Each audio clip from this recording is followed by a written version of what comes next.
Yeah, you better. Yeah, you better.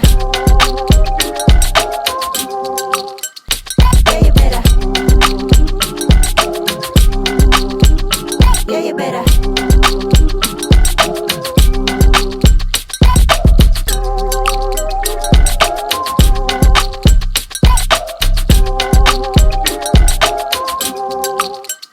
Yeah, you better.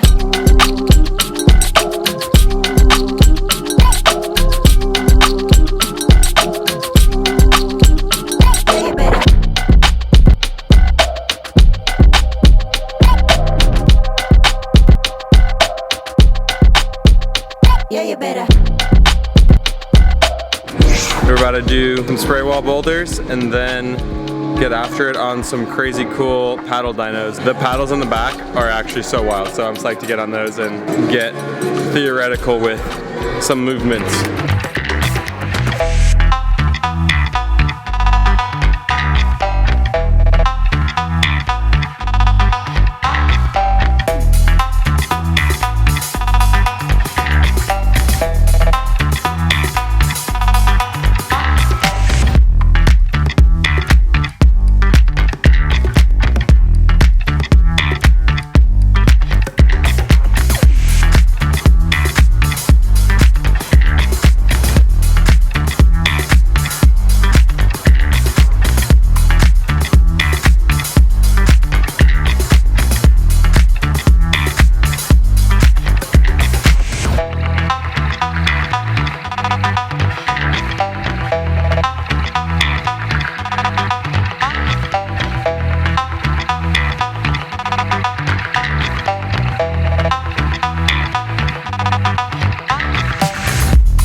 It's a pretty quick session, so if you want to learn some more tips, go check out this video from the last big session we had here. For now, we'll get futuristic with some moves.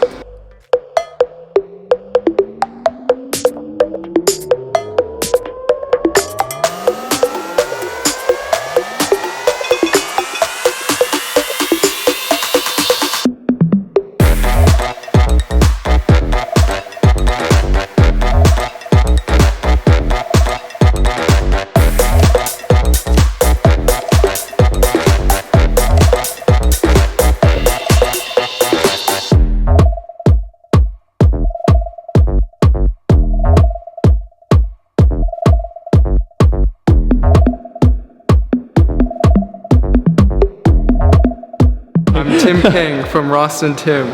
Subscribe. No, that's Ollie. He set this thing. And the rest of these? Yeah. We're gonna try and repeat it like all in one motion, like this.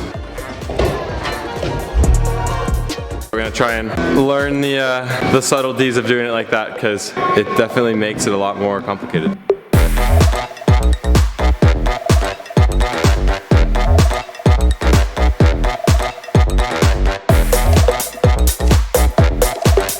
So many moving parts with that. In the same way that you can sequence the positions and the end positions with just normal moves, I think the same thing goes for paddle moves. And if you kind of break down the position of the middle hold, you need to be like on the right side of this hold when your foot gets here, so you can actually generate off this hold to get to these next three moves. Those last two attempts, I'm hitting bop, bop, bop, but my center of gravity is already like way to the left, so I can't regenerate or pull myself into the wall to get to this thing. So even though it's all like one move, you can kind of break it down into some more intricate parts.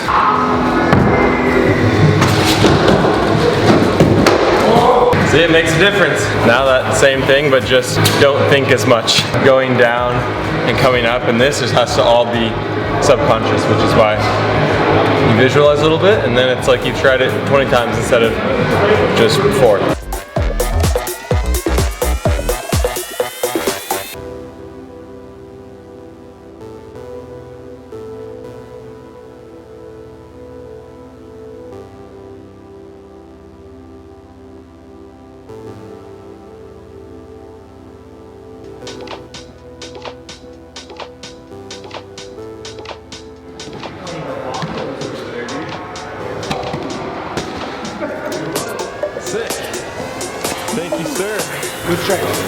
Good climb.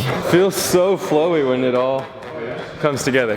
The difference that time was I jumped way more for the first move and got my right and left hands on the first hold much quicker, so I had time to spot the foot, which meant I had time to like hit the next hand. Like, it's like a warm-up, you know? You gotta start it off well to end in a respectable place.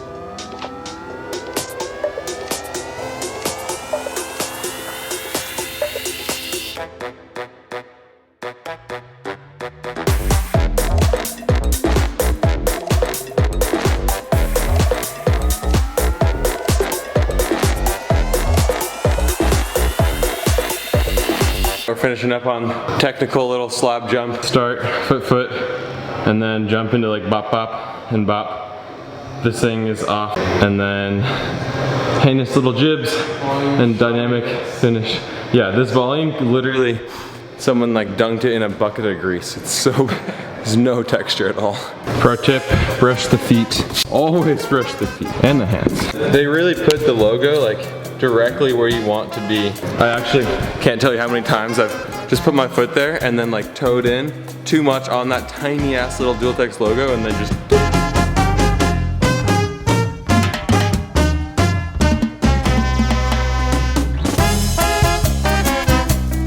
the best way to practice hard moves is just jump into them in the same direction as you'd be doing them from on the wall.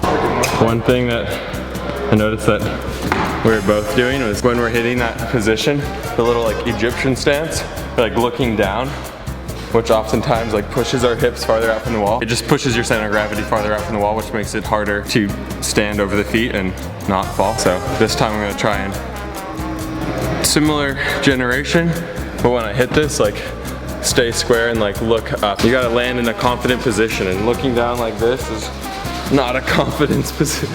Not a confident position. In general, our hips and center of gravity tend to follow where we look. Oh.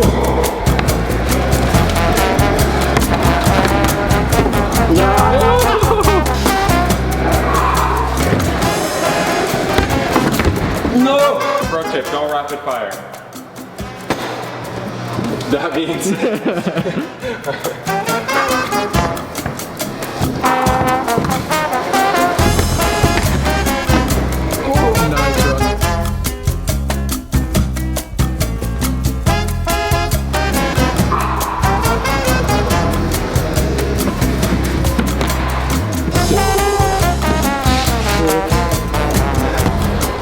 so sick.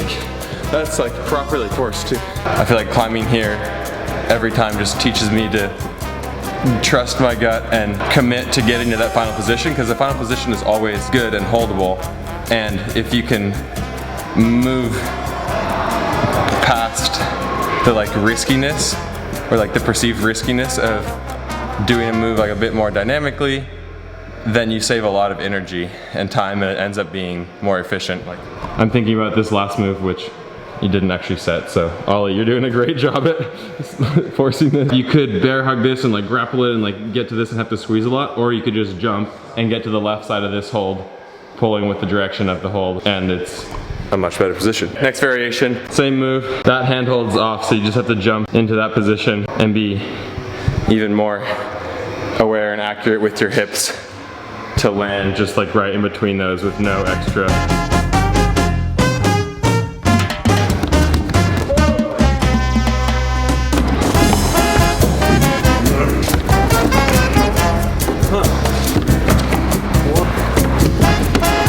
Okay, tried it a couple times, and now once your body knows it, you just have to kind of let go and let the subconscious do its thing.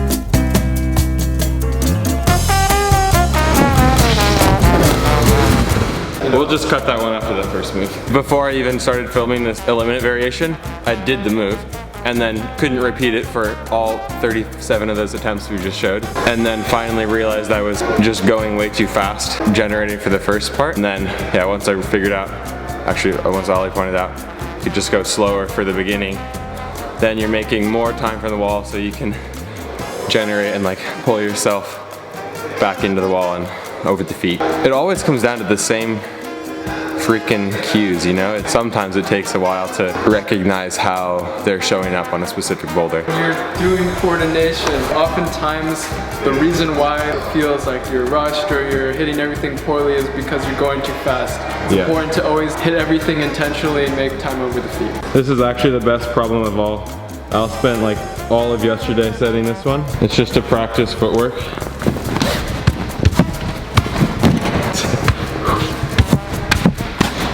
Yo, shout out to the wall. Whoever put this mix on was a genius. If you're looking for some mobility tips, I think that video actually has some good insights. I swear I wasn't the one to put that on. My friction labs. That's more valuable than gas. All right, that's it. Thank you guys for watching. If you learned something, consider subscribing, leaving a comment. Always helps out. And we'll see you guys next time. Peace.